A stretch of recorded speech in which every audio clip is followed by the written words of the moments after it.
आदाब नाज़रीन, हमारे स्टूडेंट्स, आज हम शाद अज़ीम आबादी की गज़ल पढ़ने जा रहे हैं। शाद अज़ीम आबादी 1864 ईस्वी में अज़ीम आबाद पटना में पैदा हुए और 1927 ईस्वी में इस दुनिया से चले गए।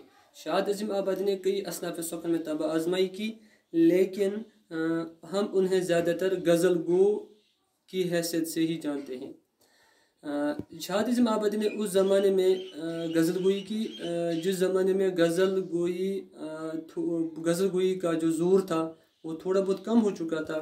तो उस ज़माने में शाद ने गज़ल को निखारने, संवारने और उसको इस्तेहकाम बख्शने में कलीदी किरदार अदा किया। तो मेरे प्यारे तलाब, जो हम यहाँ पर गज़ल पढ़ने जा रहे हैं, ये हमारी 10वीं जमात और 11वीं जमात के निसाब में शामिल है।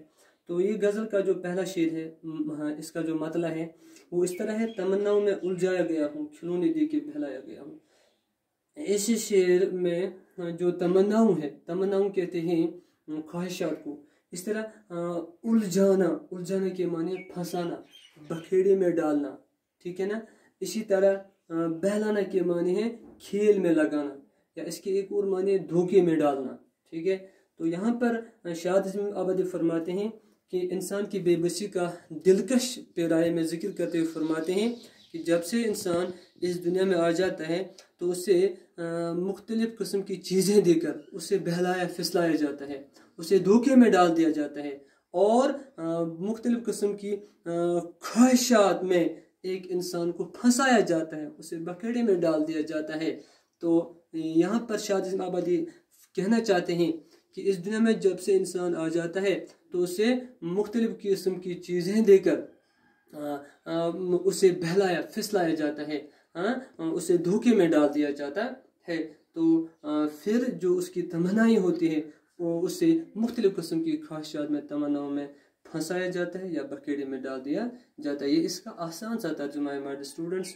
वक्त कम होने की वजह से हम ये जो शायरी है, ये जो तशरीह है, जल्दी जल्दी करने जा रहे हैं।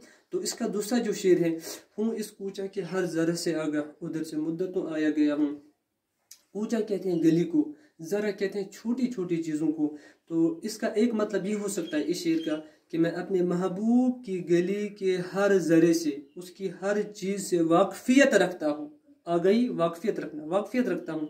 क्यों? इसलिए कि बहुत ज़माने से मेरा उस गली से आना जाना रहा है, इसलिए मैं अपने महबूब की जो गली है उसका जो हर ज़रा है उसे मैं आगाही वाकफियत रखता हूँ। या यहाँ पर इसके दूसरे मानी ये हो सकते हैं कि इस शेर में शायर हज़रत आदम अलैहिस्सलाम की तख्लीक के बारे में ज़िक्र करते हुए फरमाते हैं कि आदम अलैहिस्सलाम को अल्लाह ताला ने जन्नत में पैदा किया था, लेकिन फिर मामूली लग़ज़िश की वजह से उससे इस दुनिया में भेज दिया गया। इसलिए फरमाते हैं कि आदम अलैहिस्सलाम इस दुनिया की हर चीज़ से वाकफियत रखते हैं, आगाही रखते हैं। तो यहाँ पर जो दूसरे मानी हमने लिए इस शेर के, यहाँ कूचा के मानी ये हो सकते हैं, दुनिया हो सकते हैं। दिले मुस्तर से पूछ ए रोने के बज़म, मैं खुद आया नहीं लाया गया हूँ। हाँ, रोने के बज़म की रौनक, यहाँ पर महबूब की तरफ इशारा किया है। किसने? शाद अज़ीम आबादी ने। देखिए फरमाया कि ऐ मेरे महबूब, आप मेरे इस दिले मुस्तर से पूछ लीजिए, परेशान हाल दिल से पूछ लीजिए कि मैं आपकी इस महफिल में खुद नहीं आया हूँ, लेकिन मुझे इस महफिल में लाया गया है, यानी कि मुझे इस महफिल में बुलाया गया है। तो गोया कि यहाँ पर फरमाते हैं कि ऐ मेरे महबूब, मैं आपकी इस महफिल में, मैं आपकी इस बज़म में खुद नहीं आया हूँ। मेरे परेशान दिल से आप पूछ लीजिए कि मेरा दिल वहाँ से ये जवाब देगा कि मैं खुद यहाँ आपकी महफिल में आपका दीदार करने के लिए, आपका मुलाकात करने के लिए नहीं आया हूँ, बल्कि मुझे यहाँ बुलाया गया है। फिर एक और शेर: न था मैं मुअतकिद एजाज मई का, बड़ी मुश्किल से मनवाया गया हूँ। इस शेर में शाद अज़ीम आबादी शराब से नफ़रत जताते हुए, मई शराब को कहते हैं, शराब से नफ़रत जताते हुए फरमाते हैं कि मैं शराब पीने का आदी नहीं था, कि मैं शराब पीने का शौक़ नहीं रखता था, लेकिन दुनिया के हालात ने मुझे शराब पीने पर मजबूर कर दिया। दुनिया के हालात ही कुछ ऐसे हो गए کہ مجھے اس گندی چیز میں مبتلا ہونا پڑا اور میں شراب کا عادی ہو گیا۔ پھر کیا فرماتے ہیں؟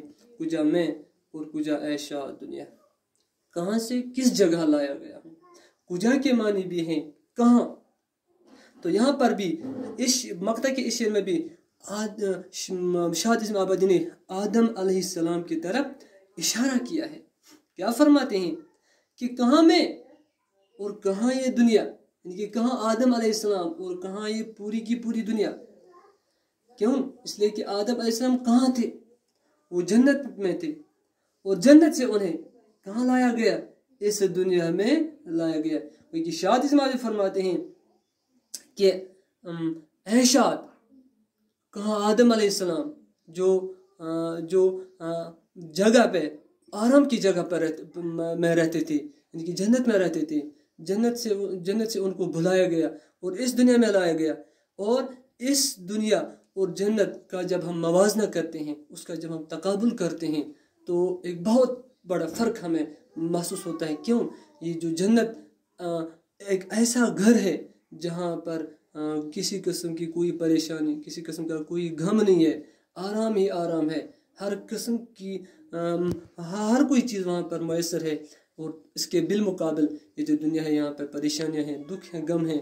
تو اسی لیے فرماتے ہیں اس مقطع میں شاہ عظیم آبادی بس یہی کہتے ہیں کہ کہاں وہ جنت اور کہاں یہ دنیا، ان دونوں میں آسمان و زمین کا فرق ہے۔ تو آنے والی ویڈیوز میں ہم پھر سے غزل گوئی پر مختلف جو ہمارے شعراء ہیں، ان کی جو غزلیں ہمارے نصاب میں شامل ہیں، ان پر بات کریں گے۔ جب تک کے لیے اللہ حافظ۔